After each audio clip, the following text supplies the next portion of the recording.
오늘 아침에 저희들이 고린도전서 11장과 12장 두 장을 읽었습니다. 여러분, 고린도전서 11장에는 여자가 기도할 때에, 예배할 때에 머리를 가리는 것을 쓸 것을 말하고 있는 내용이 나옵니다. 뿐만 아니라 성만찬에 대한 내용도 11장에 나오고 있습니다. 그리고 12장에 가서는 우리가 잘 알고 있는 성령의 은사들에 대한 가르침이 나오고 있습니다.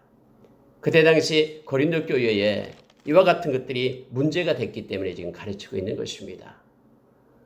다시 말하면은 11장은 문화와 연관돼서 우리가 좀 잘 기억해야 되는데요. 오늘날 이것을 주장하는 이들도 있습니다만은 그러나 지금과는 좀 다른 것을 우리가 봐야 됩니다. 다시 말하면은 성경을 해석할 때 문자적으로 해석하는 것이 아니라 그때 당시에 그러한 상황과 그리고 그때 당시 그것이 이루어지고 있는 그러한 배경을 잘 알아야 됩니다. 그리고 성경에서 말하고 있는 내용이 무엇인지를 알아야 됩니다. 그 내용들을 가지고 오늘 잠깐 나누기를 원합니다. 그리고 고린도 교회에는 많은 사람들이 은사를 받았습니다. 그런데 그 은사 가지고는 누가 크냐, 누가 높으냐 이것 때문에 분쟁이 있었습니다. 그래서 이 성령의 은사에 대한 내용이 12장에 나오고 있음을 보게 됩니다. 성만찬에 대한 것도 역시 오늘날과는 좀 다릅니다. 그런데 이 만찬식이 애찬식과 같이 겸해서 그때는 행해지고 있었거든요. 그래서 여기에서 나타나는 문제들을 그 때문에 분쟁이 있었는데 거기에 대한 내용을 오늘 말씀 속에서 우리에게 가르쳐주고 있습니다. 여러분, 앞으로도 우리가 이 땅에서 삶을 살고 있기 때문에 삶 가운데 여러 가지 분쟁적인 또 여러 가지 다툼이 있는 요소들이 있습니다. 그럴 때는 그 상황에 따라서 이랬다 저랬다가 아니라 그 중심의 그러한 내용을 가지고 그 중심이 흐르고 있는 하나님이 원하고 기뻐하시는 그 내용이 무엇인지를 우리가 살펴야 됩니다. 그때 당시 문제가 되었던 것들을 가지고 지금 바울 사도가 그들에게 권면하며 또 해결하는 그런 내용들이 오늘 11장, 12장에 나와 있는 것입니다. 자, 몇 가지 우리가 더 깊이 묵상하고 우리가 기도하는 시간 갖겠습니다. 여러분, 11장 1절은요, 바울사도 이렇게 말하는 거예요. 내가 그리스도를 본받는 자가 된 것 같이 너희는 나를 본받는 자가 되라 라고 말합니다. 바울을 본받으라 라는 것이 아니라 내가 그리스도를 본받는 것처럼 너희도 그리스도를 본받는 자가 되라 라는 의미입니다.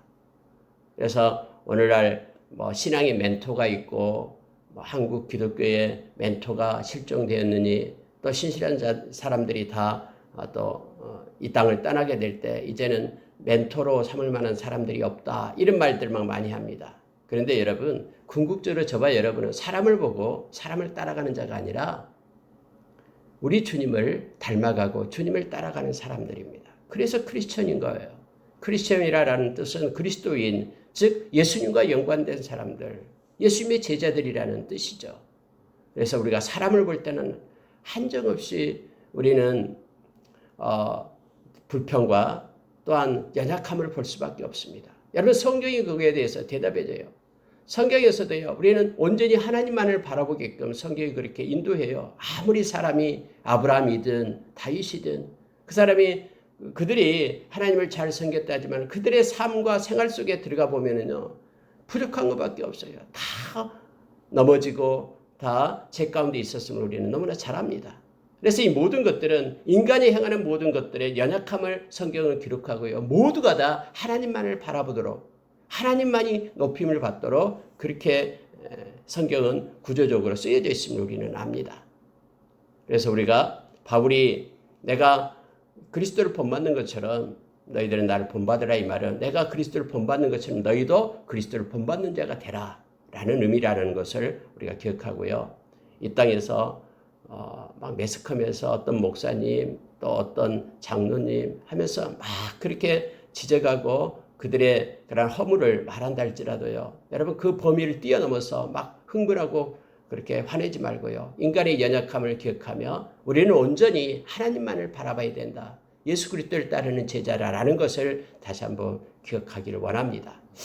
여러분, 3절에 보면 이렇게 됩니다. 그러나 나는 너희가 알기를 원하노니 각 남자의 머리는 그리스도요 여자의 머리는 남자요 그리스도의 머리는 하나님이시라. 여러분 이 말씀을 나누고 있으니까 이 페미니즘 여성주의자들은요 이거에 대해서 막 불만을 토합니다. 아니 어떻게 남녀가 서로 평등하지 어떻게 여자의 머리가 남자라고 얘기하느냐. 이 성경이 무슨 하이어러키 이렇게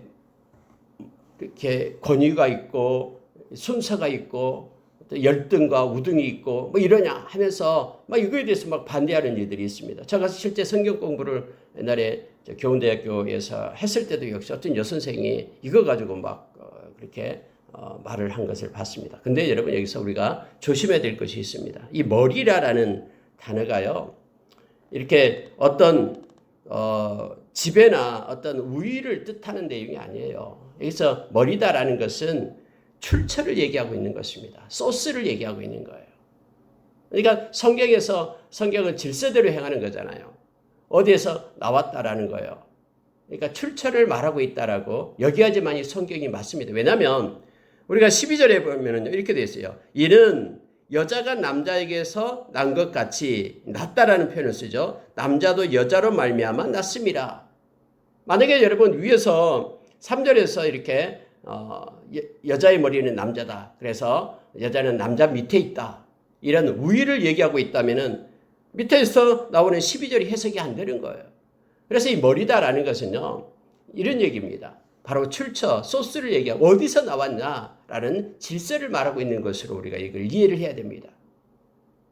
여러분 세계 곳곳에 기독교가 들어가는 곳에 평등이 이루어지고 있는 거예요. 왜냐하면 성경이 그렇게 말하고 있기 때문에. 이슬람권 보시기 바랍니다. 엄청나게 이렇게 수직적 구조입니다. 그러나 어느 곳을 가든요. 기독교가 들어가면 다 수평적 구조로 바꿔져요. 하나님 아래에 모두가 다 평등한 구조가 되어버립니다. 근데 여기서 머리라라고 얘기하는 것은 질서와 그리고 출처를 얘기하고 있다라고 우리가 기억을 해야 됩니다. 맞습니다. 성경대로 보면은 자 우리는 그리스도에게서 났죠. 그리고 남자의 갈비뼈를 가지고 여자를 나오게 되었잖아요. 같이 협력자로 그렇게 하나님께서는 만들었잖아요. 그래서 여자의 머리는 남자다 이렇게 표현을 합니다. 그리스도의 머리는 하나님이시라 이렇게 되어 있죠. 여러분 성삼위 하나님은요 이렇게 예수님 위에 하나님이 있고 이거 아니잖아요. 성삼위 하나님은 다 동등하시잖아요. 그런데 그들이 행하는 일들이 다르기 때문에 말씀하죠. 예수님이 하나님께로부터 오신 분이에요. 그래서 우리가 성자 예수님 이렇게 말합니다. 그렇다고 해서 성자 예수님이 하나님보다 더 열등하다 이거 아니에요. 동등됨을 취할 것으로 여기지 아니하시고 이렇게 겸손의 예수님을 표현하고 있죠. 빌립보서 2장 5절에서요. 그래서 여러분 이 머리라는 개념을 이렇게 출처와 질서로 우리가 보는 것이 옳다라는 것을 말씀을 드립니다. 자 여러분 8절에 한번 보시기 바랍니다. 남자가 여자에게서 난 것이 아니요 여자가 남자에게서 났으며 라는 표현이 바로 창조될 때 이렇게 되었다라는 것 출처를 말하고 있음을 보게 됩니다. 그런데 여러분 10절에 보니까요. 여자는 천사들로 말미암아 권세 아래에 있는 표를 그 머리에 둘지니라 해서 여자들이 기도하고 예언하고 하나님께 예배드릴 때에 머리에 쓴 것을 벗고 하면은 그것은 그 머리를 욕되게 하는 것이다 라고 표현을 해요. 머리 가리개를 쓸 것을 지금 말하고 있습니다. 근데 만약에요. 이것이 그때 당시의 문화와 어떤 배경을 알지 못하고 이 말씀을 읽게 된다면 야 오늘날도 그럼 여자들이 하나님께 예배드릴 때 다 머리 가리개를 써야 되지 않냐. 말씀이 그렇게 얘기하니까 이렇게 생각하는 경우가 있습니다. 지금 천주교에서 그러고 있잖아요. 뭐 미사 드릴 때 머리에다 여자들이 이렇게 쓰고 있잖아요. 근데 여러분 여기서는 그때 당시 배경을 알아야 됩니다. 왜냐하면 그때 당시에 유다 전통에는 뭐냐면 여자들은 머리 가리개를 했습니다. 머리 가리개를 전통적으로 모든 여자들이 다 머리 가리개를 했어요. 왜냐하면 머리 가리개를 하지 않는 여자들은 성적으로 타락한 여자로 취급을 받았습니다.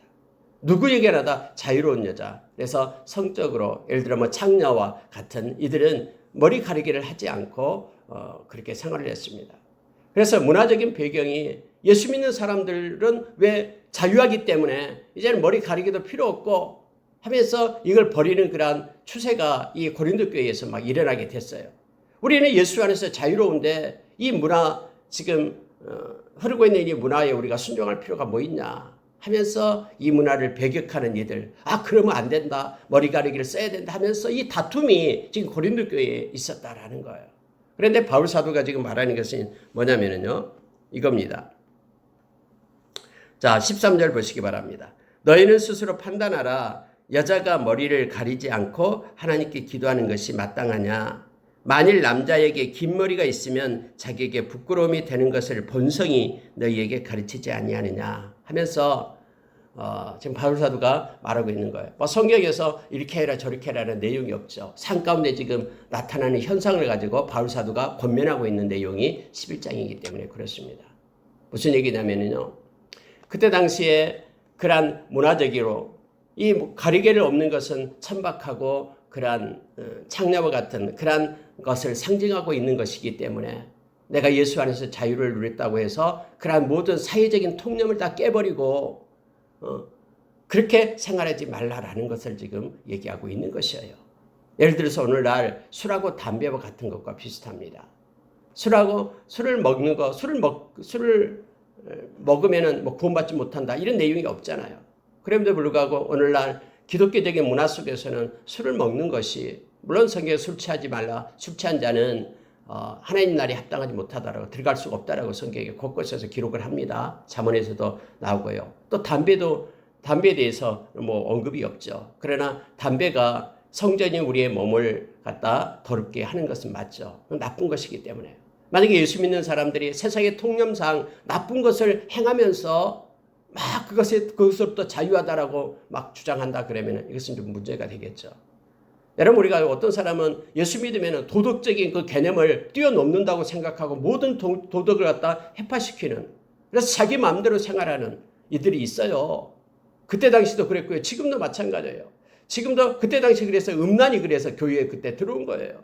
우리는 영적으로 구원받았기 때문에 우리 몸이 원하는 대로 해도 상관없다. 우리는 다 구원받은 백성이다 하면서 막 이상한 그런 음란이 이 고린도 교회에 들어왔잖아. 이것과 동일하게 이것을 지금 이 문제를 보면 됩니다. 오늘날도 동일하게 우리가 예수 믿는다고 해서 이제 예수 안에서 자유하게 되어 있기 때문에 세상의 윤리와 도덕이 필요 없다라고 주장하는 이들이 있는데 그건 잘못된 거다라는 것을 이 고린도 11장이 우리에게 가르쳐주고 있는 거예요. 그래서 그때 당시에 이 배경과 문화를 알아야지만이 이 말씀의 내용을 우리가 가질 수가 있습니다. 앞으로도 마찬가지입니다. 앞으로도 여러분, 그런 사회적인 어떤 도덕적 기준과 통념이 그것을 우리가 지킬 필요가 없다라고 주장한다 그러면 그건 잘못된 것입니다. 그것이 좋은 것이라면 예수 믿는 사람들도 성령의 말씀과 유배되지 않는다면 그것을 따르고 순종해야 됨을 성경은 우리에게 말해주고 있는 거죠. 여기서 여러분 11절에서 주 안에서 남자 없이 여자만 있고 여자 없이 남자만 있지 아니하니라. 주 안에는 남자 없이 여자만 있고 여자 없이 남자만 있지 아니하니라 하면서 여자가 남자에서 난 것 같이 남자도 여자로 말미암음이라 라고 이것의 실삶을 지금 말하고 있는 거예요. 아까 위에서 머리다라는 것은 실제 이제 출처, 소스를 얘기하고 있는 거고요. 그래서 이것을 구분을 할 줄 알아야 됩니다. 주 안에서는 다 평등하고 동등함을 성경은 선포하고 있음을 보게 됩니다. 특히 10절 가운데 그러므로 여자는 천사들로 말미암아 권세 아래에 있는 표를 그 머리에 둘지니라 해서 권세 아래에 있는 표가 바로 이 머리카락 머리 가리개를 얘기합니다. 예배드리고 하나님께 영광 돌릴 때는요, 천사들로 말미암아 이렇게 되어 있죠. 천사들이 그곳에 온다라고 생각하고 이것이 실제적으로 맞습니다. 우리 눈에는 보이지 않지만은 우리 주님이 이곳에 계시잖아요. 말씀의 약속처럼 두세 명이 내 이름으로 모인 곳에 주님이 있겠다라고 말씀했거든요. 주님 오실 때 그를 수종들은 천군 천사와 함께 오는 것이죠. 그래서 우리가 예배할 때는 천군 천사와 함께 하나님께 예배를 드리는 거예요. 그런데 천군 천사들이 있는데 여자들이 머리에 이 가리개를 하지 않고, 이 말은 뭐냐면은 마치 하나님께 순결한 그런 하나님의 백성이 아닌 이런 세상에서 그러니까 창녀와 같은 그런 부정한 모습으로 하나님께 예배드리는 것, 도덕을 무시하고 그렇게 드리는 것이 하나님 앞에서 그렇게 기도하고 예배하는 것이 맞냐라고 지금 바울 사도는 묻는 거예요. 그래서 이것을 여러분 이 문자적인 것으로 해석하면은 이 문제가 어렵게 됩니다. 그러나 우리가 이 중심을 보면은 오늘날도 역시 우리가 도덕적과 그리고 윤리적인 기준을 우리가 지키면서 그리고 하나님께서 원하고 하나님께서 기뻐하는 것이 무엇인지를 분별하면서 예배하고 하나님께 영광 돌릴 것을 지금 성경은 말하고 있습니다. 남자들이 긴 머리에 대해서도 나오죠. 남자들은 그때 당시 긴 머리를 가지는 것이 통상적으로 그런 것은 안 된다라고 지금 보는 거예요.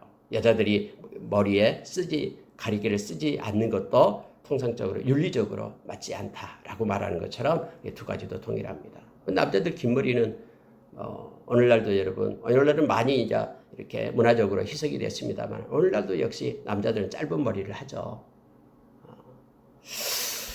자 여러분 그리고 나서 이제 성만찬으로 넘어가는데요. 성만찬에 보면은 그때 당시에 이렇게 했습니다. 각자가 집에서요 먹을 것을 가지고 교회를 가지고 왔습니다. 그러면 여러분 예수 믿는 사람 중에서 부자도 있고 또 뭐 중간적인 그런 중간 정도 가는 사람도 있고 아주 가난한 극빈자도 있을 거 아니에요. 그러면 교회에 자기가 먹을 것을 이렇게 많이 가지고 와요. 부자들도 많이 가지고 오고 또 집에서 먹을 거 가지고 와서요. 같이 이제는 예배를 드리고 같이 그들이 먹기를 시작하는 거예요. 그럼 가난한 사람은 아무것도 못 가져오기 때문에 거기서 와서 다른 사람들이 가져온 것을 먹게 돼요. 이 예찬이죠. 그러고 나서 함께 성찬, 만찬, 예수님께서 잡히시기 전날 밤 6월절에 행하셨던 그 만찬을 또 거기서 성만찬을 했습니다. 이게 성찬식을 한 거예요. 근데 여러분 이러한 일들이 거의 뭐 일주일에 한 번씩 그렇게 자주 있었습니다. 계속해서. 오늘날에는 뭐 모두가 다 잘 먹고 있기 때문에요. 예찬식은 하지 않고요. 성찬식만 절기를 맞춰서 하긴 합니다. 뭐 자주 할수록 좋죠. 하긴 합니다. 왜냐하면 예수님께서 그렇게 하라라고 명령했기 때문에 보이는 말씀이기 때문에 합니다. 그런데 이제 문제가 되는 게 어떤 문제가 되냐면 이거예요. 부자가 자기가 집에서 많은 음식을 가지고 왔어요. 그런데 그것이 자기 거라고 주장하는 거예요. 그래서 자기는 가난한 사람 아무것도 안 가져오니까 자기가 가지고 오는 음식을 자기가 많이 시작하기도 전에 먹어버리는 거예요. 그러니까 이러한 일들 때문에 그 교회 안에서 막 다툼이 있게 됩니다. 아니 내가 가져온 거 내가 먹는데 무슨 상관이냐 이렇게 주장하는 사람들이 있었거든요.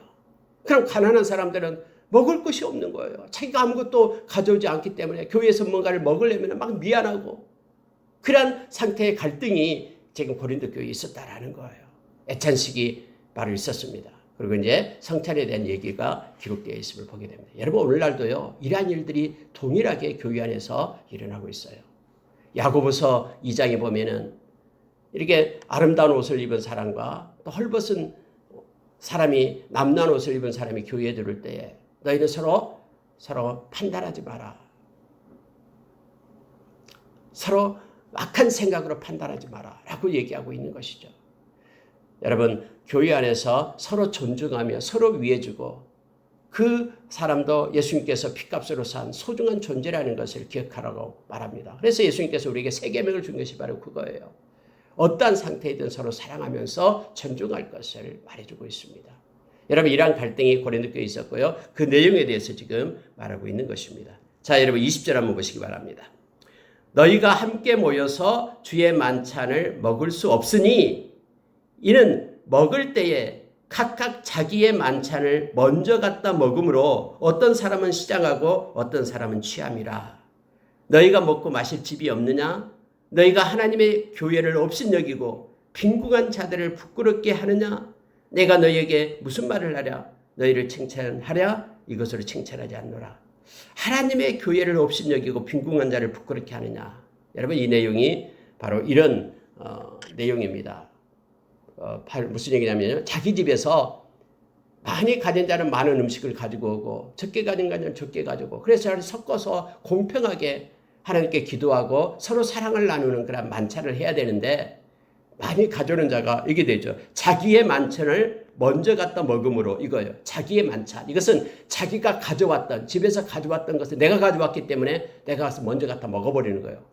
이렇게 같이 예배도 시작하기 전에 만찬도 시작하기 전에 여기에 대해서 지금 바울 사도가 말하고 있는 내용입니다.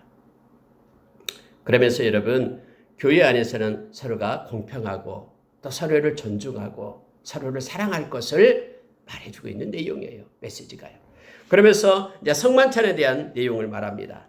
자, 여러분 23절을 보시기 바랍니다. 내가 너희에게 전한 것은 주께 받은 것이니 곧 주 예수께서 잡히시던 밤에 떡을 가지사 축사하시고 떼어 이르시되, 사도 바울이 주님께 받은 것이다라고 얘기합니다. 그러면서 이렇게 말합니다. 이것은 너희를 위하는 내 몸이니 이것을 향하여 나를 기념하라. 식후에 또한 이와 같이 잔을 가지시고 이르시되, 이 잔은 내 피로 세운 새 언약이니 이것을 향하여 마실 때마다 나를 기념하라. 나를 기념하라 라는 거예요. 예수님을 기념하라. 그분을 생각하라 라는 겁니다. 성찬을 할 때마다 우리가 예수님의 십자가를 기억하고 생각하는 거예요. 깊이 묵상하는 것입니다. 근데 여기 특히 이 잔은 내 피로 세운 새 언약이다 해서, 여러분 예수님의 보혈은요, 새로운 언약이 있습니다.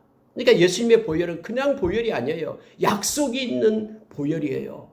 그래서 우리가 보혈 찬양을 하고 예수님의 보혈을 우리가 기뻐하는 겁니다. 보혈을 힘입는 겁니다.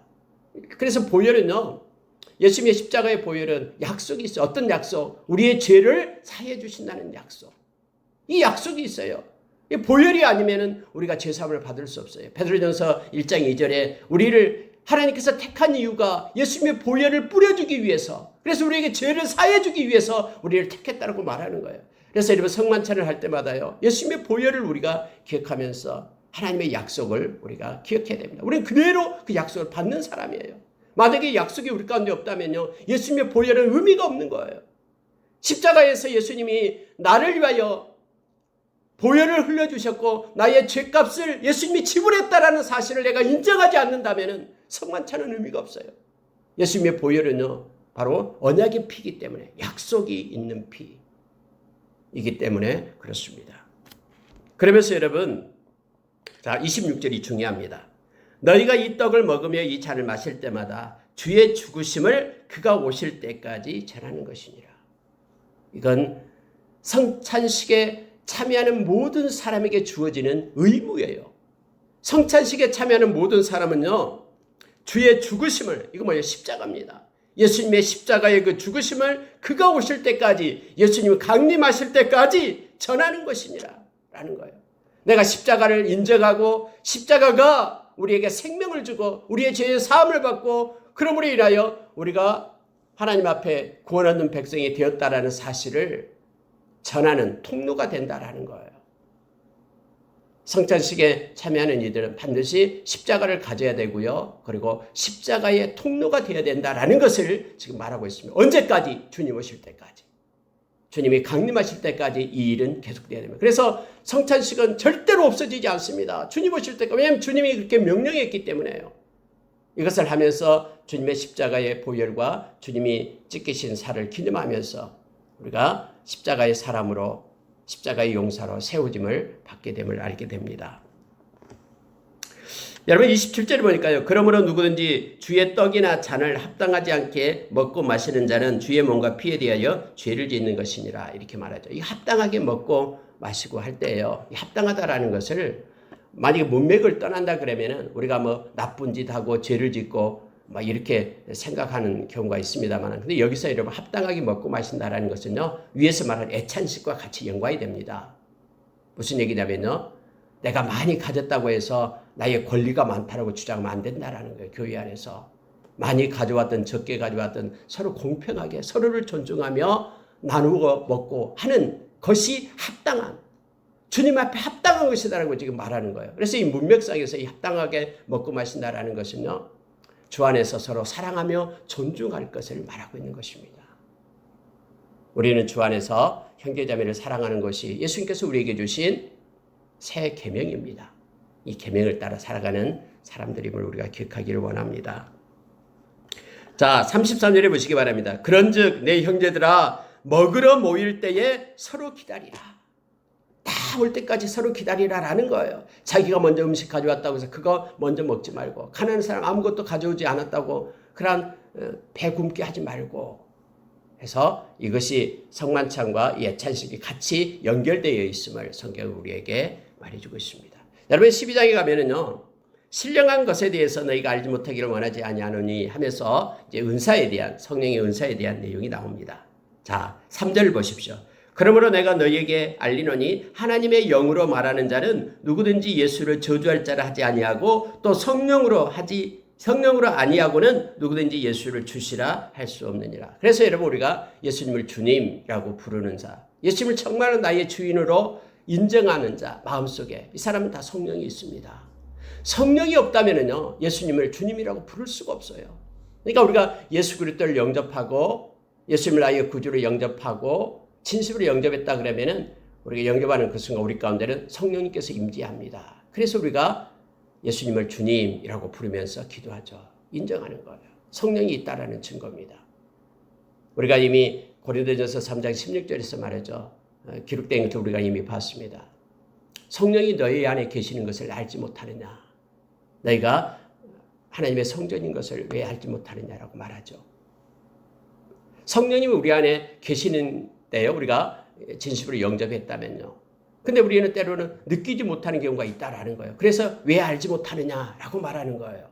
로마서 8장 9절에 보면은 그리스도의 영이 너희 안에 계시지 않으면 너희는 그리스도인이 아니다라고 얘기했습니다. 로마서 8장 9절에는 하나님의 영, 또 그리스도의 영, 성령을 그렇게 표현합니다. 하나님의 영, 그리스도의 영. 두 가지를 다 말하고 있습니다. 다시 말하면 예수님을 진심으로 영접하지 않는 자는 우리 가운데 성령님이 안 계시고요. 성령님이 안 계시면 우리는 그리스도인이 아니에요. 그리고 그래서 역시 성령님이 안 계시면 우리는 하나님의 나라를 유업으로 받을 수가 없어요. 하나님 아버지를 아빠 아버지라고 부를 수도 없고요. 이것이 로마서 8장 15절에서 우리에게 가르쳐주는 말씀입니다. 여러분, 은사에 대해서 나옵니다. 은사는 여러 가지나 성령은 같고 직분은 여러 가지나 주는 같으며 사역은 여러 가지나 하나님은 같다. 해서 성령의 은사, 우리 예수님이 우리에게 주신 직분, 하나님의 사역, 이것을 지금 말하고 있습니다. 9가지의 이제 성령의 은사들을 쭉 기록을 합니다. 지혜의 말씀, 하나님의 말씀을, 지혜의 말씀 그러면요, 하나님의 말씀을 우리가 삶 가운데 기억하는 거예요. 지식의 말씀, 하나님의 말씀을 읽을 때 우리 가운데 깨달음을 받게 되는 것이죠. 믿음, 말씀을 전적으로 믿고 순종하는 것을 말합니다. 3가지요. 병 고치는 은사, 능력 행함, 예언, 영분별함, 방언 통역, 이렇게 9가지를 쭉 나열을 합니다.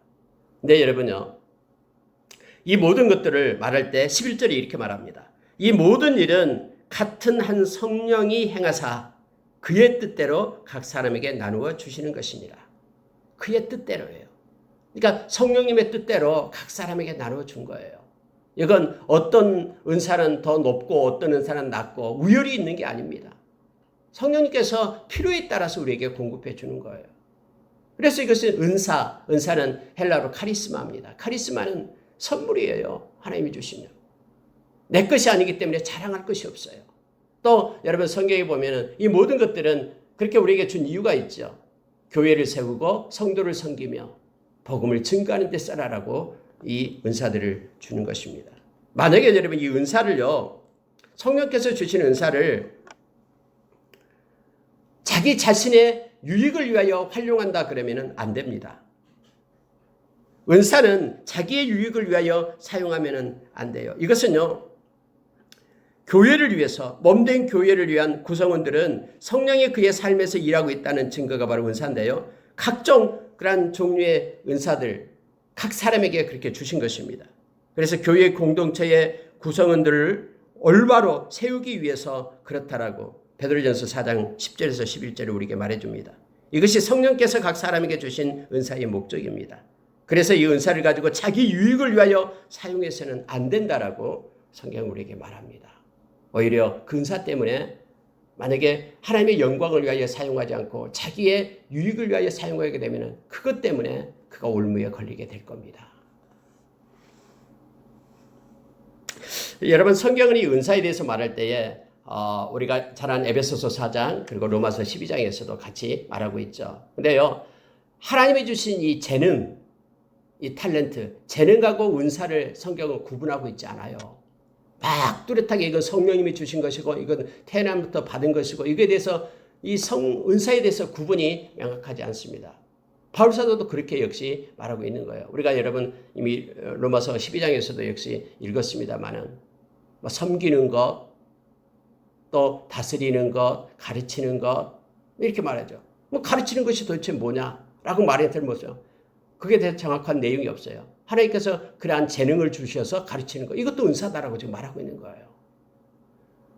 긍휼히 여기는 것, 그 길이 영일이 자는 기쁨, 즐거움으로 할 것이냐라고 말하잖아요. 로마서 12장에서요. 그럼 긍휼히 여기는 것, 하나님이 그의 마음 가운데 타고나면서부터 긍휼히 여기는 마음을 주는 것도 은사다라고 말하는 거예요. 그래서 여러분 재능하고 은사를 특별하게 구분하고 있지 않아요. 그러나 여러분 구분하고 있는 것이 있는데 뭐냐면은 성경에서 다루고 있는 것이 뭐냐면 은사나 어떤 재능을 구분해서 막 이걸 말하는 것이 아니라 그걸 가지고 어떻게 쓸 것인가 활용할 것인가에 대해서는 성경은 명확하게 얘기해요.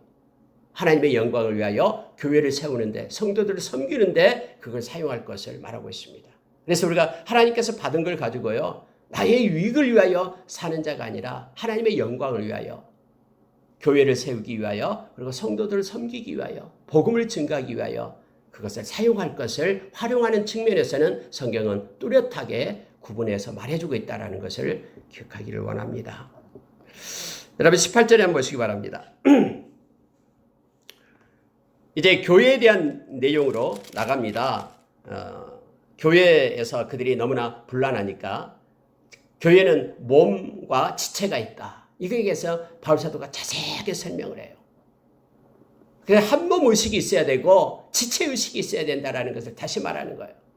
교회는 예수 그리스도가 머리면서 모두가 다 한 몸이다. 그래서 서로 사랑해야 되고 서로 존중해야 된다는 거예요. 뿐만 아니라 한 몸에는 지체가 있는데 각각의 지체가 있다. 근데 지체는 역할이 다 다르다라는 거예요. 눈과 여기서 말하는 입, 또 손과 발, 막 구체적으로 예를 들어서 말하잖아요.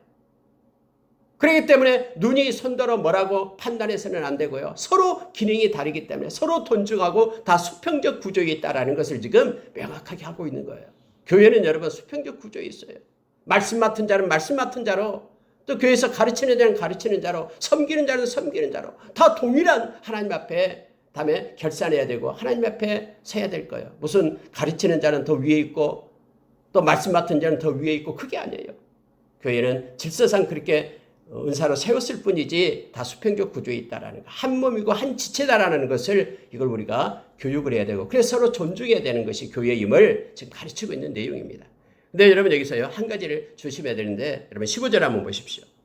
만일 발이 이르되 나는 손이 아니니 몸에 붙지 아니하였다 할지라도 발이 말합니다. 손은 막 여러 거 만지기도 하고 하는데 발은 가만히 있는 거예요. 그래서 나는 손이 아니기 때문에 나는 몸에 붙어 있지 않다. 이건 뭡니까? 열등감이죠.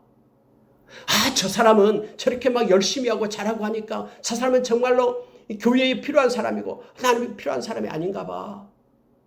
이렇게 열등감을 교회 안에서 갖는 사람이 있어요. 그러지 말아라는 거예요. 여러분 반대로 또 얘기합니다. 자, 21절 보십시오. 눈이 손더러 이르되 손더러 내가 너를 쓸 데가 없다 하거나 또한 머리가 발더러 내가 너를 쓸 데 없다 하지 못하리라. 이것은요. 뭐예요? 열등감의 반대 개념이죠. 자기가 우월감 속에 빠져 있는 것을 얘기하는 거예요. 저 사람은 쓸모가 없어. 이렇게 교회에서는 말하지 말라라는 거예요.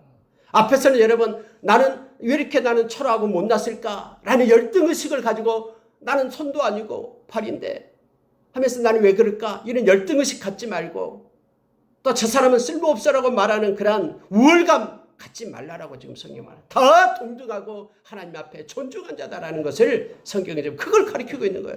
동일한 얘기를 말하고 있는 것이 아니라 이 두 가지를 지금 바울 사도는 예를 들면서 말하고 있음을 보게 됩니다. 여러분 18절 보십시오. 그러나 이제 하나님이 그 원하시는 대로 지체를 각각 몸에 두셨으니 하나님이 두셨다라는 거예요. 그러니 네가 뭔데 하나님을 업신여기고 하나님이 그렇게 행하신 것에 대해서 네가 이랬다 저랬다 판단하느냐.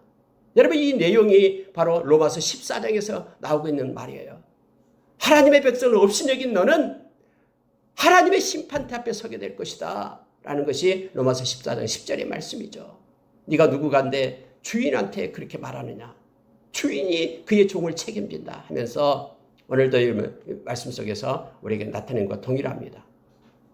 하나님이 원하시는 대로 그렇게 지체를 두셨다라고 말씀하고 있는 것입니다. 그러면서 여러분 세밀하게 설명하는 이거예요. 24절 보시기 바랍니다. 우리의 아름다운 지체는 그럴 필요가 없느니라. 오직 하나님이 몸을 고르게 하여 부족한 지체에게 귀중함을 더하사 몸 가운데 분쟁이 없고 오직 여러 지체로 서로 같이 돌보게 하셨느니라. 그래서 교회 안에서는 서로 돌보며 서로 사랑하고 협력해야 됨을 말해주고 있습니다. 연약한 지체, 부족한 지체에게는 귀중함을 더하게 했다라고 말합니다. 우리 여러분 눈 같은데 눈은 연약하잖아요. 눈동자 연약합니다. 약해요. 근데 여러분 눈이 없다고 생각해 보세요. 우리 모든 지체가 어둠 속에 거하게 되잖아요.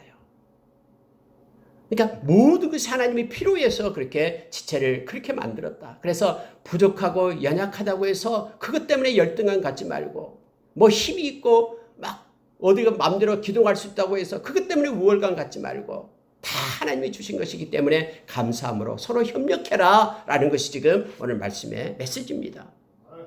몸 가운데서 분쟁이 없고 오직 여러 지체로 서로 같이 돌보게 하셨느니라. 그래서 한 지체가 고통을 받으면 모든 지체가 함께 고통을 받고 한 지체가 영광을 얻으면 모든 지체가 함께 즐거워하느니라. 너희는 그리스도의 몸이요 각 지체의 부분이라 라고 성경은 말씀해 주고 있습니다. 말씀을 마치겠습니다. 여러분 30절 29절 30절 한번 보십시오. 이거 보고 마치겠습니다. 다 사도이겠느냐, 다 선지자이겠느냐, 다 교사이겠느냐, 다 능력 행하는 자이겠느냐, 다 병 고치는 은사를 가진 자이겠느냐, 다 방언을 말하는 자이겠느냐, 다 통역하는 자이겠느냐. 너희는 더욱 큰 은사를 사모하라. 내가 또한 가장 좋은 길을 너희에게 보이리라. 하면서 이제 13장과 14장으로 연결이 됩니다. 내일 아침에 13장에서 가장 좋은 길, 사랑에 대해서 우리에게 가르쳐주고 있고요. 더 큰 은사를 사모하라 라고 말할 때 이제 크다라는 것이 뭐 높고 낮고 이런 의미가 아니라 더 교회를 위해서 더 유용한, 아마도 여기서는 이제 14장에서 나온 가르치는 은사나 예언하는 은사에 대해서 말씀을 하는 것 같다라고 많은 신학자들이 이렇게 말하고 있습니다. 교회에 대해서 꼭 필요한 그런 은사를 사모해라라고 얘기합니다. 여러분 중요한 게요, 이 사모하라라는 거예요. 하나님 그 은사 필요 없어. 이렇게 말하지 말라라는 거예요. 하나님이 주신 것은 다 좋은 거예요. 성령께서 우리에게 주신 것은 다 좋고 아름다운 것입니다. 그래서 나는 은사가 필요 없다라고 말하는 사람들이 있는데 그건 잘못된 거예요. 사모해야 됩니다. 마이 리굿과 똑같아요. 아버지가 자녀에게 좋은 선물을 갖다 주는데 자녀가 그 선물을 받자마자 어디 쓰레기통에 던져 넣는다라고 생각해 보세요. 하나님이 주신 것은요, 은사는 좋은 것입니다. 그래서 우리는 사모하는 마음이 있어야 됩니다. 그래서 하나님께 달라라고 요청하고, 하나님 그걸 가지고 내가 교회를 세우고, 그리고 하나님 그걸 가지고 형제자매를 섬기고, 그리고 복음의 통로가 되는 데 사용하겠습니다. 그러니 하나님 나에게 필요한 은사들을 주십시오 라는 기도를 우리가 해야 돼요. 왜냐하면 사모하라라고 말씀했기 때문에요. 우리 함께 기도하겠습니다.